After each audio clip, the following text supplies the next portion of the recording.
bago nga ang lahat, tara samahan nyo akong magluto.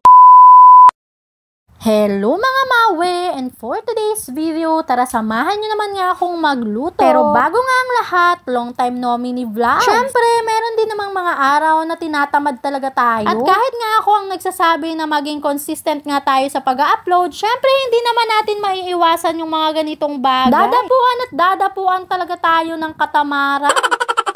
Pero kidding aside mga mawe, pinahinga ko nga talaga yung utak ko at yung katawan ko. Kumbaga nag-relax-relax muna nga ako. Yung feeling na tatrangkasuhin na nga ako, kaya inunahan ko na. Aba, nanay ako, trangkaso lang siya.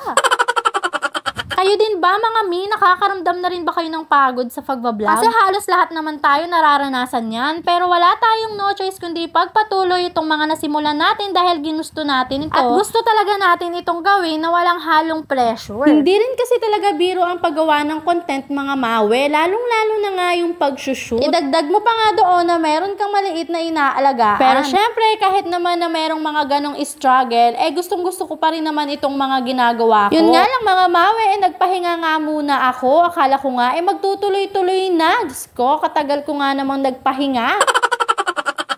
At sana sa pagbabalik ko na to, nandyan pa rin yung mga taong sumusuporta sa akin, lalong-lalo na nung since day one. Sana patuloy nyo pa rin akong suportahan mga mawe. Talagang ipinahinga ko lang yung sarili ko at yung utak ko, kaya naman natagalan talaga ako sa paggawa ng mga content. Pero kahit hindi naman ako nag-a-upload, meron akong mga video na nakatambak. Gaya na nga lang nitong in-upload ko ngayon, sobrang tagal na po nito. Pero syempre dahil sayang naman itong video na to at itong pagkakaluto ko nga nitong ginataang tilapia, kaya naman ito na nga lang muna yung naisipan kong i-upload ngayon. At thank you so much po talaga sa mga mommies na nagme-message po sa akin sa page. Sobrang nakaka-appreciate lang po talaga yung mga ganung bagay. Dahil nga hindi na nga ako nakakapag-upload, nagwo-worry po sila at nagtataka sila. At nakakatuwa nga rin itong si Mami Nobel dahil nga inimin niya pa nga ako para nga lang ako ay tanungin kung bakit na nga ba ako hindi nag-a-upload. Kaya maraming salamat talaga sa mga kapwa ko mommies dito sa mundo ng vlogging. O siya, mabalik naman tayo dito sa aking ginagawa at tapos na nga akong magluto ng ginataang tilapia mga mi. Kaya naman sinubukan ko na nga rin agad itong si CJ para nga makaligo na nga rin siya. Pero bago nga yan binigyan ko nga muna siya ng monde. Syempre fast forward tayo mga mi, gabi na nga ito at hindi pa nga nagpapatulog itong batang ito at gusto pa nga magkalat. Hinahayaan ko na nga lang muna siya diyang maglaro, hindi ko naman siya pinipilit na matulog. Kung gusto niyang maglaro